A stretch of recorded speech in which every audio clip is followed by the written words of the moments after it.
আসসালামু আলাইকুম, hello everyone, সবাই কেমন আছেন? আশা করি সবাই ভালো আছেন। আজকে হচ্ছে একালি কলা 5 টাকায় বিক্রি করব। তো একটা রোজার উপলক্ষে মসজিদের সামনে আসছি, দেখি কে কে একালি কলা 5 টাকায় নেয়। আচ্ছা, দেখা যাক। আচ্ছা, একালি কলা কয় টাকা বিক্রি হবে? কারো ধারণা আছে? একালি কলা কয় টাকা নেওয়া যায়? 20 টাকা নেওয়া যায়। 20 টাকা হলে সব থেকে উত্তম হয় রোজার মাসে। আপনাদের কারো ধারণা আছে যে একালি কলা কয় টাকা নিলে ভালো হয়? আমি এখন কলা বিক্রি করবো। হ্যাঁ, কোনো ধারণা নাই? একালি কলা কোনো ধারণা নাই কয় টাকা হলে বিক্রি হবে? হ্যাঁ, 15 টাকা। 15 টাকা। আচ্ছা, ঠিক আছে। একালি কলা কয় টাকা বিক্রি হবে একটু ধারণা আছে কারো? কাকা, একালি কলা কয় টাকা হবে এখান থেকে বিক্রি করা যাবে একটু যদি বলেন। আচ্ছা, একালি কত? 20 টাকা। 20 টাকা। 20 টাকা। 20 টাকা হইলে মানে ঠিক হবে না? ন্যায্য মূল্য হবে। আচ্ছা, রোজার মাসে আমি চাচ্ছি যে এইখান থেকে আপনারা যারা নেবেন কলা একটু ধৈর্য সহকারে নেবেন। আমি 5 টাকা আলি দিতে যাচ্ছি, একটু 5 টাকা কাইন্ডলি দয়া করে লাইন দিয়ে নিতে হবে। হালকা সামান্য লাইন হইলে হবে, ঠিক আছে? যারা নেবেন এই যে 5 টাকা আলি, 5 টাকা একালি কলা আমি বিক্রি করবো 5 টাকা। একালি কলা আমি 5 টাকা বিক্রি করতে যাচ্ছি। তো এখানে একটু হজবাওয়ালা লেগে যাবে।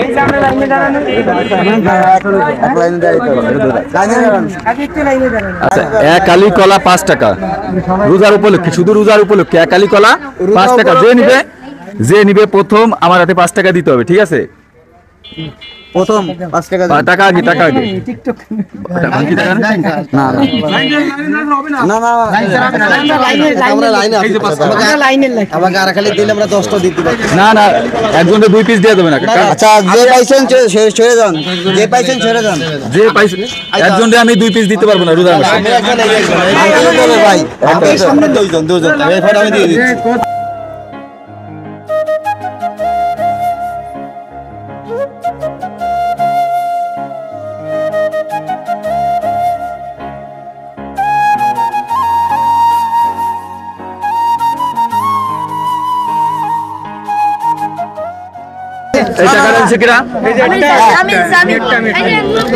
তোমারটা তোমার হাতে না, তো তুমি আর একালি 5 টাকা। ওরে 5 টাকা দাও পিস।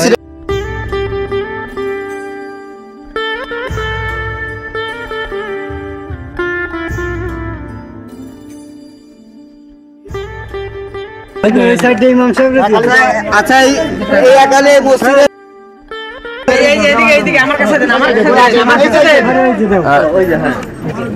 আচ্ছা, আমি হলো অল্প টাকা।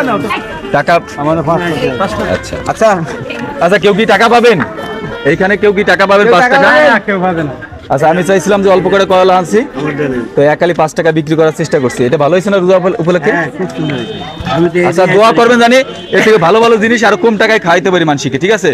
তো আমার এই ভিডিওটা একটু আপনারা একটু দোয়া করবেন জানি রোজার মাসে আমি কয়েকটা ভিডিও করতে চাচ্ছি এই ধরনের, যারা মানুষের একটু উপকার হয়। সবাই মানুষের সেবায় সকলেই নিয়োজিত থাকবেন। বিশেষ করে রমজান মাসে যারা মানুষের সেবা করে আল্লাহ তার রহমত নাজিল করে, আর আল্লাহ তার জীবনের সব গুনাহ মাফ করে দেয়। এই জন্য এই ভালো কাজ আমরা সবাই করবো ইনশাআল্লাহ।